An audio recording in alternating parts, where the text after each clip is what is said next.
Good morning, everybody. This is my fourth time attempting to go live. I've never had this much technical difficulty ever.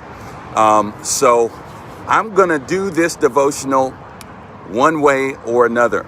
So I'm checking Facebook now. Hopefully you can see me. And we are going to see whether or not I am live. Hopefully I am. And then, yes, okay, I can see myself on Facebook. The question is, can you hear me? Let me turn that on real quick. Mute myself. Yes, we have audio, we have video. I am so sorry, guys. I know you've got jobs to go to. The devotional is supposed to be ending right now, but it's just beginning.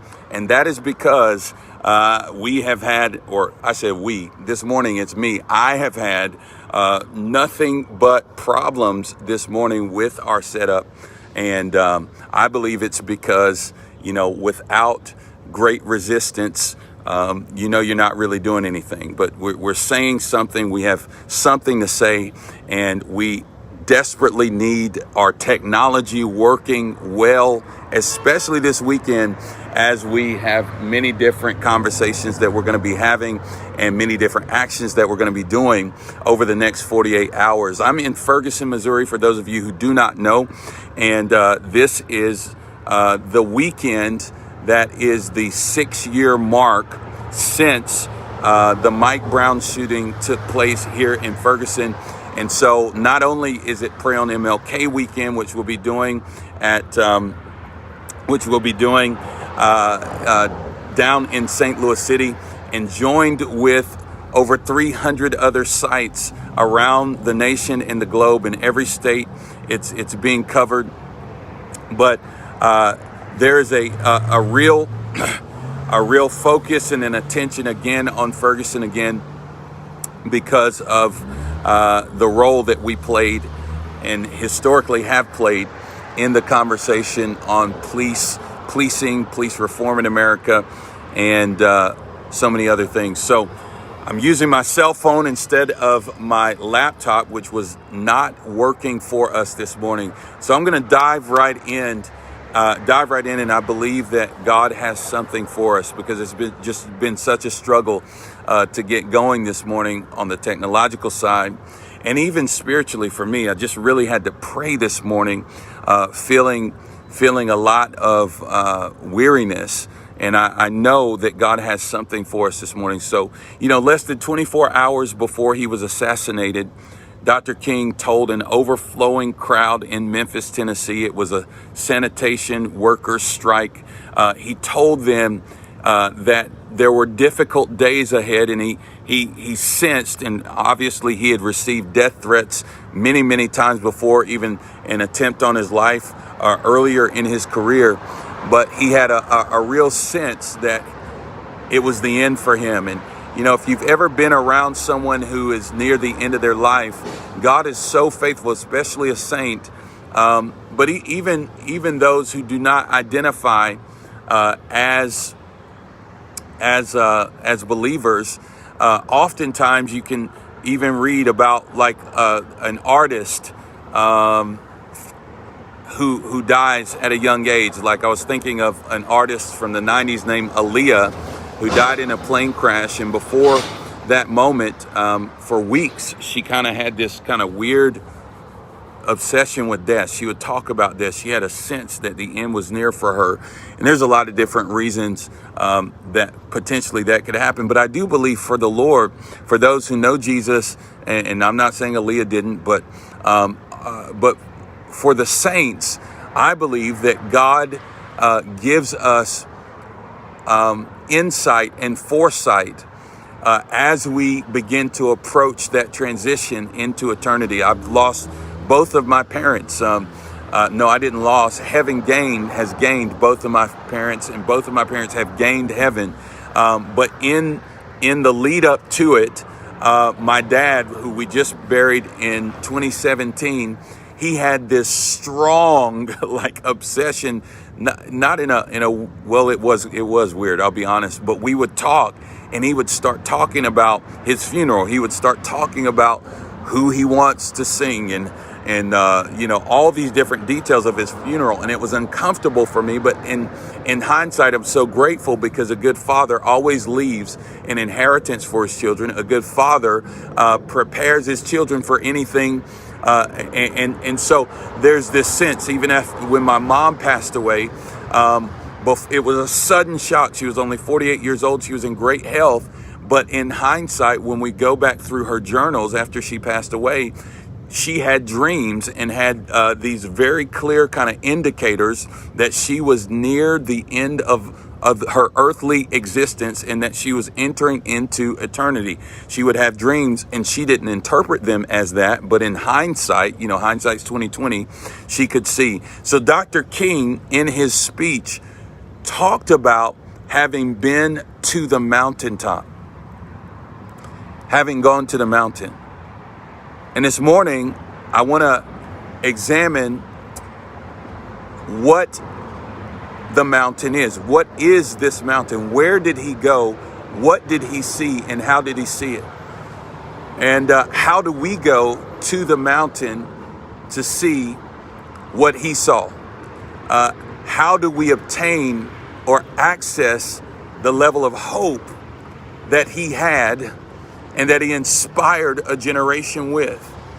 And so I'm sharing this on my personal page, my public page real quick, and then we're gonna dive into this conversation around the mountain. Now, I love to go to the mountains. I'm from the mountains of North Carolina, so I have a certain affinity for the mountainous regions. My wife is a beach person. If she has her choice of where to vacation, she's always going to choose the beach. But if I have my choice, I'm going to go to the mountains. There's just something majestic, something beautiful about particularly the mountains of North Carolina, the Blue Ridge Mountains. And you might hear my little North Carolina accent when I'm here talking to people. They go, "Man, you ain't from around here, are you?" Yeah, so my southern accent kind of stuck with me, and it comes out more and more at certain times, especially when I'm preaching or talking about the things of God. But this concept, this not even a concept, but this biblical reality of the mountain of the Lord. If we look at Isaiah 2 as our meditation this morning, we see in the book of Isaiah, it says, "Now it shall come to pass in the latter days that the mountain of the Lord's house," it'll come to pass in the last days that the mountain of the Lord's house shall be established on the top of the mountains. So there's going to be lots of mountains. Oftentimes we speak of that passage that says, if you have faith the size of a mustard seed, you can say to the mountain, be removed and be cast into the sea. And that's going to happen if you have that kind of faith. So we often talk about mountains as problems. And so one form of the mountain is the mountain of our troubles, the mountains of problems. We talk about being in the valley of trouble, the valley of weeping, the valley of Morar, the valley of Baca, the valley of weeping, these places, these low places of trouble. And in the low place, you can look at that obstacle as the mountain that you have to overcome or that has to be removed. But this passage, this prophetic passage from Isaiah 2 says, in the last days, the mountain of the Lord's house, the high place of God's house, his dwelling place, will be established on top of the mountains and exalted above the hills. Now, I know there's a popular teaching in certain circles in the church about the mountains of influence. By Lance Wallnau, talking about spheres of influence in the culture, government, family, education, media, religion, all these different things, these mountains that kind of shape the influence of nations. But I would always, I push back on the term mountains for these arenas because I don't believe they're high enough. I believe they might look like mountains to us, like capital the government, the mountain of government, but, we call them hills. We call Hollywood the Hollywood Hill, not mountain. It might look high from where we sit, but it's really a low place from God's perspective. It's only a hill. We don't call Washington, D.C., or we don't call it Capitol Mountain. We call it Capitol Hill. And so these hills, when you look at the vastness, the beauty, the majesty, the height, the wonder, the authority, the superior existence of God's mountain, every other high place in the earth is simply a hill. And so it says in Isaiah 2, the mountain of the Lord's house will be established on top of the mountains. So every other place that is a mountain, his mountain will be on top of those high places, and shall be exalted above the hills.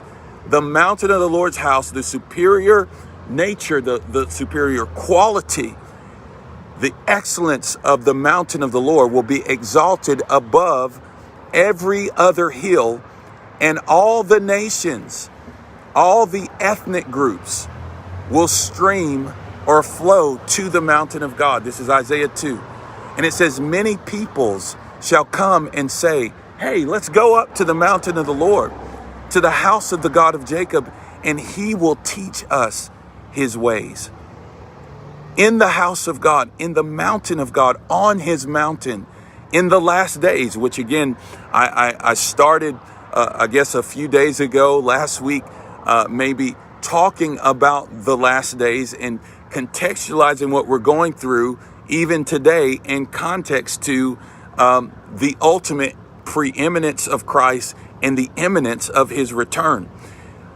And so if we believe that we are in the latter days, which Isaiah talked about would come, and then the apostles lived with an urgency thousands of years ago as if their days were the last days, how much more are we closer to this prophetic reality that Isaiah spoke about?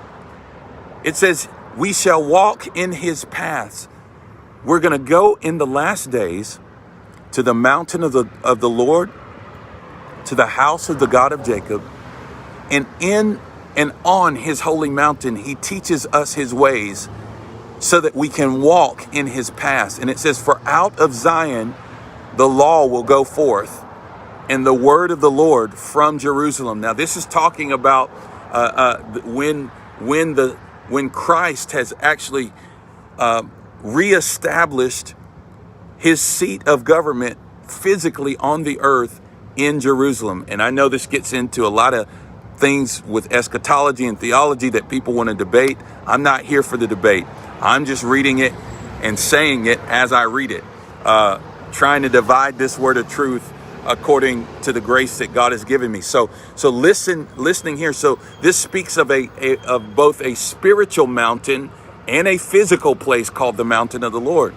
But it says on his holy mountain in verse 4 of Isaiah 2, he will judge between the nations. Again, judging between the ethnos, the ethnic groups, and he will rebuke many people. It says they shall beat their swords into plowshares. What do you use a plowshare for? You use it for harvest. And their spears, the thing they've used to poke and prod one another, the sword is used to cut, the spear is used to plunge. It says you're going to turn your spears into pruning hooks. Again, pruning is what you use. A pruning hook is what you use when you're pruning something that is bearing fruit, that has life on it. And it's interesting. God is preparing the earth for the day when Jesus sits in his judgment seat and he actually settles all the different things, all the disputes between the people groups of the earth that we have not been able to settle in our age. I'm here to tell you There's a measure of justice. There's a measure of reconciliation. There's a measure of settling the issues between the ethnic groups that will come and must come, particularly within those who call themselves followers of Jesus. There's a resolution and a resolve and an end to inequity and an end to racism within measure. But the ultimate judgment and settling of the disputes between the nations happens on the mountain of the Lord, the physical mountain when he returns. But also today, the settling of disputes happens in the spiritual mountain of the Lord that we are invited to ascend. Well, how can you prove that, JT? I don't see that in Scripture. That's okay. I'm going to show you. Thank you for asking. Revelation chapter 4 shows us the mountain of the Lord, how we ascend the mountain of the Lord. Did Martin Luther King literally, physically climb up a mountain and say, I went up to the top of Lookout Mountain in Chattanooga? He actually may have been there in Lookout Mountain, or he might have gone to the top of Stone Mountain. And while he was standing there physically, God took him up in the spirit and showed him the mountain of the Lord and showed him the promise, and may have even shown him, hey, you're not going to make it. You're close to the end of your chapter, but let me just give you a view to the administration in the heavenlies. Let me show you what's going to take place after your labors, after your sacrifice, after your work. And I believe that he went up in the spirit, and he may have seen some things. Possibly, it's all speculation at this point, but we can say he saw something, and he had a sense from the Lord of something imminent that indicated that he probably would not see all the fruits of his life's labors. And he probably never imagined that there would be statues and streets named after him and all these different things.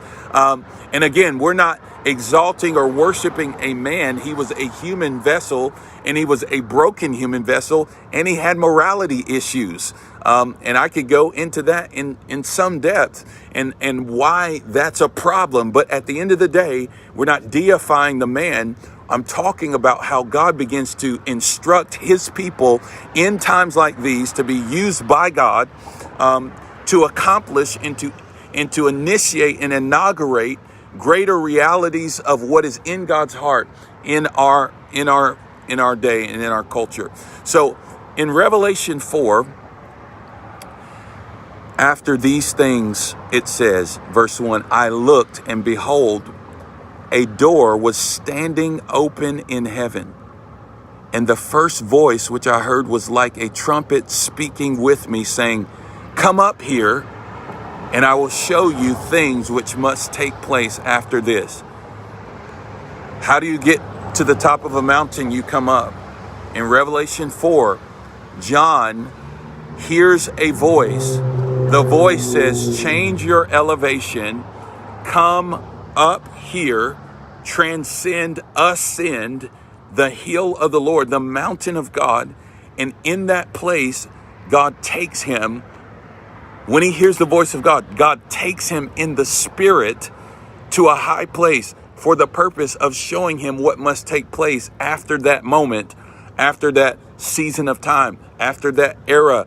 In future generations, he sees the promise of God through a spiritual place, through entering into the spirit and going up to the high place, to the mountain of the Lord. So what is this mountain? What is this mountain? Where is this mountain?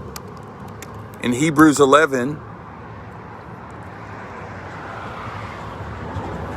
12 rather, and again, I'm reading from the King James Version.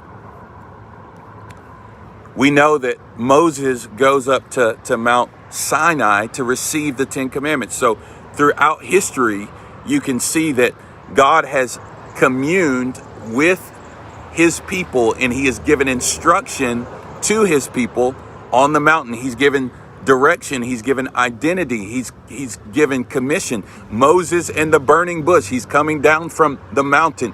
Abraham and Isaac, they go up to the mountain to have this encounter. And there's a ram in the bush. If you know anything about kind of the biblical narrative, it's always, Satan actually takes Jesus up to a high mountain and tempts him there, or attempts to tempt him.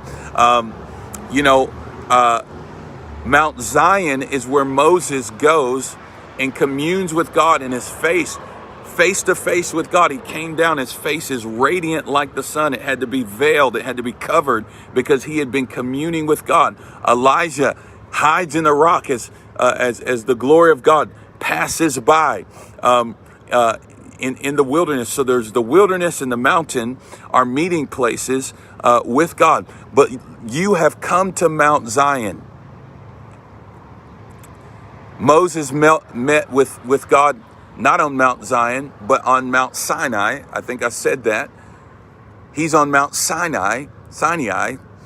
But this says in verse 18, talking about Moses of Hebrews 12, you have not come to the mountain that may be touched and that burned with fire, and to blackness and darkness and tempest. That's where Moses had to go. He had to climb up through a storm. It was scary.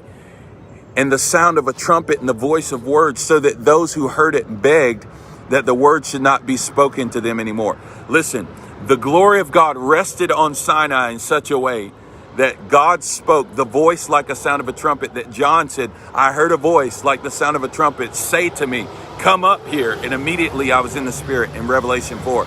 But in Hebrews 12, it says, you've not come to that mountain where there's blackness, darkness, and tempest, and the sound of a trumpet and the voice of words, so that those who heard it begged that the word should not be spoken to them, for they could not endure what was commanded. And if so much as a beast touches the mountain, it shall be stoned or shot with an arrow. And so terrifying was the sight that Moses said, I am exceedingly afraid and trembling. God says, no, you've not come to that mountain where you have to be exceedingly afraid. I'm still that glorious God. But here's the mountain you've come to. You have come to Mount Zion, to the city of the living God, the heavenly Jerusalem, to a innumerable company of angels, to the general assembly, to the church of the firstborn who are registered in heaven, to God, the judge of all, to the spirits of just men that have been made perfect, to Jesus, the mediator of the new covenant, and to the blood of sprinkling that speaks better things than that of Abel. We've come to this glorious company. My mom, my dad, my great-grandmother, my grandmother, my grandfather. We've come to this place where the spirits of just men have made perfect, where they're communing with God, where they're worshiping day and night, where they who have in faith endured the times and the seasons and the trials of men, they've run with men and not grown weary. And they've overcome by the blood of the Lamb. That's the mountain that we've come to, where the general assembly of the church of the firstborn who are registered in heaven, to God the judge of all. We've come to this innumerable company of angels. That is what surrounds us as we stand on MLK. We're not standing just before men to get man's attention. We are standing with that great chorus of our family members, that great supernatural company. We're standing with heaven, before the mountain of the Lord. And I believe that as we stand, there's a literal ascension that can happen, that we can ascend the hill of the Lord and pray that God would give us eyes to see what Dr. King that God would give us eyes to see the mountain of the Lord, that our perspectives would change as we have feet on the ground in the low places. This afternoon, probably around 12:30, I'll be going live again, and hopefully by the grace of God, it will work with a man who has a vision to see every MLK transformed in a very practical way. He's going to share some of that vision. But right now, MLK Boulevards all over America are almost gateways. They're portals to brokenness and to poverty in our nation. What if we're standing there and God gives us, he says, come up here, and he takes us up, gives us the dream of heaven, begins to teach us in the high place on his mountain, begins to teach us his ways, and gives us blueprints, patents, architecture, engineering, genius of heaven to begin to see real sustainable transformation in communities like these communities all over the nation and even all over the world. This is the mountain that Dr. King ascended. This is what he saw and what he called the beloved community into believing and contending for beyond his life. He says, I may not get there with you, but we'll get there. I've seen the promised land. And it's not because of his greatness. It's because of the greatness of Jesus Christ. It's because of the kindness and the mercy of the Father, empowering us to continue the work of those who have gone before us. Well, Jesus taught his disciples on the mountain. And if we look at one of the most famous, and I believe one of the most